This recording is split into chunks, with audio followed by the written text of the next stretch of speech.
Hey everyone, welcome to a new video.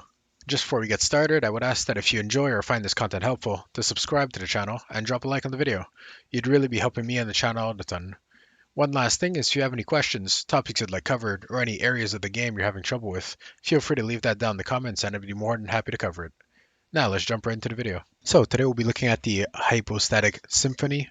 So basically fighting these cubes is the new event that came out a few days ago. I did neglect the event until actually today, but we will just be taking a look at some of the rewards here, which ones you actually want to go for, and how to go about the actual variations. So in the difficulty level tab, we'll be dipping into that in a second and just exploring there. So the whole logic behind why I'll be choosing the variations that I do is actually just because if we look at the order of the prizes here, we have one, the books. Everyone pretty much wants the books. Everyone needs them for their characters, so it's definitely good to have up front at the lower levels. And then we have the heroes wits. As we can see here in my run, I was able to get most of them, but I did miss out on that. I may very well go back and try to get this banner here. The rest is all enhancement ores. So that's actually what I was bringing. The point I wanted to bring up was that with the heroes wits being another interesting item to get, then we have the enhancement ores, and at the end, if we look at 20,000, there isn't even a banner or anything that we get extra. It's literally just enhancement ores and mora. So there's really no point in stressing out, tilting to try to get between 15,000 and 20,000. There's really no point to it, just because it doesn't give you anything extra. Both the books and the heroes wits are both gated by resin, so you're actually saving resin by doing this event. But with the enhancement ores, it's literally just laying around everyone's world, unless you're farming it every day or every 3 days because of the 72-hour respawn. Um, you're really just having some sit around your world, so you might as well just go grab it instead of stressing out and trying to farm these last few enhancement ores you'll get from the later stages of the prizes. Now that we have that taken care of, let's dip right into the difficulty level here. As you can see here, I did 2.5 as my score multiplier, hard difficulty. The reason I chose hard was actually because it kind of struck the right balance between still being fun to play and also not being so hard that it's completely molding. I did do the expert just to try it, and it was actually horrible to play. I barely scraped by and finished one of the levels, but the big thing that was actually associated to doing the expert level is actually instead of doing these level 2 and level 3 multipliers here, I actually ended up having to do the level 100 ones to even just finish it. So at the end of the day, doing the expert level with these lower multipliers, so with these level 100, with these 100 crystals rather, and then you have to choose fewer of these variations, you're actually lowering your total amount of crystals you get.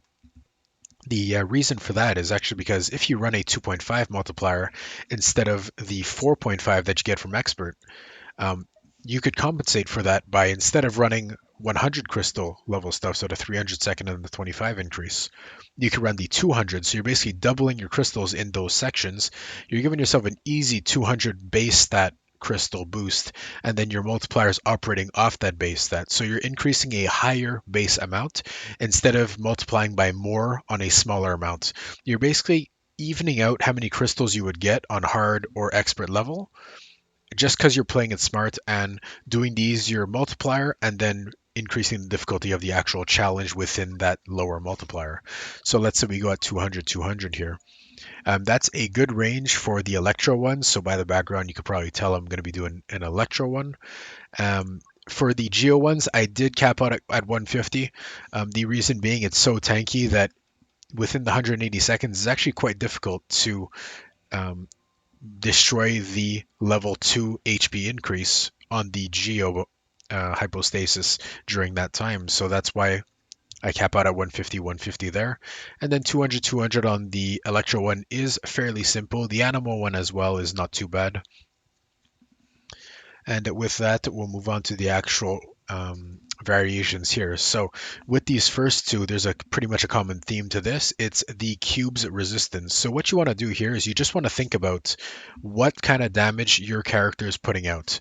If you're putting out cryo or physical, obviously in this case you don't want to be choosing those because you're just slashing your damage by 33%. If let's say you're running Ganyu and running the cryo res, 50% res is slashing the damage in a third. You definitely don't want to be doing that. But This really comes down to the comp you're running. You don't want to be countering the damage you do, of course. Healing effectiveness really depends on who you're using as a character. I personally like to use Klee a lot. It is by far my favorite character. The only downside to her is that she's very squishy. So by putting up big damage, she's very squishy. I do need a very good healer, and I do have one.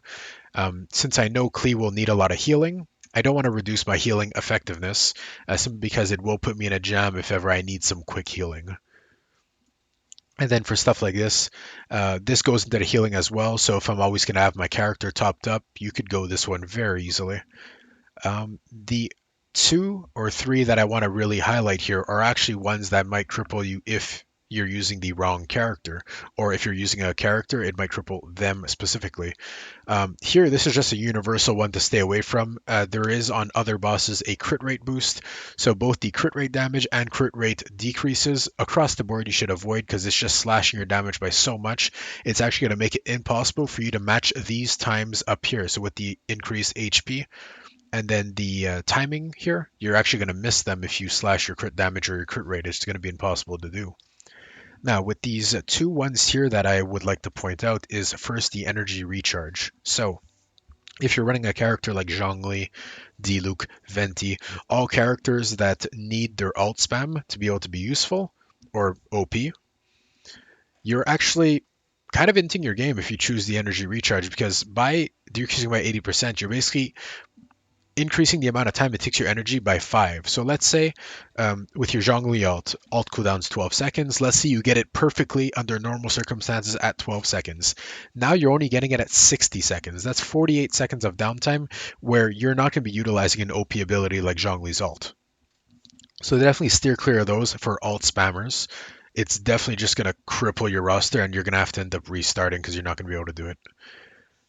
And then the next one here is a variation of that, but the elemental skill cooldown increased by 100%. The first character that comes to mind is actually Child or Tartaglia with his E ability. So when you go into melee form, as whoever has him knows, there's a 30-second uptime. And then if you let it tick off, let's assume we're going to go on the 45-second cooldown. Now, if you increase that by 100% here, that's 90-second cooldown. So let's say 30-second uptime, 90-second cooldown. You're having it up for 30 seconds, and if you're trying to do the level 3 here at the 200, that's timing you out. So you're already not going to be able to do this if you run this elemental skill increase or cooldown increase with someone like Child. So basically steer clear of that. If you have a character that absolutely needs their E ability, it's actually going to prevent that one debuff is going to prevent you from doing this 120-second thing. And that's actually going to be pretty mauling to have to restart just for that. So just be careful what characters you're using. Steer clear of the the energy recharge debuff if you're alt spamming, and steer clear of the cooldown buff or debuff rather if you're using a character that relies heavily on their E. So basically the logic behind that is just paying attention to the buffs that you need, the debuffs that you absolutely want to avoid, what types of damage your character is doing, what types of characters you're using, alt spamming, E abilities, all that. And the last thing would be at the bottom here, the negative 50s. Just steer clear of those. You never really want to be decreasing your points in your base stat, because then you're just affecting once again your multiplier. So just steer clear of these red figures here, the two negatives. They're absolutely trash. So with that, that's about it for the variations, and best of luck in the event.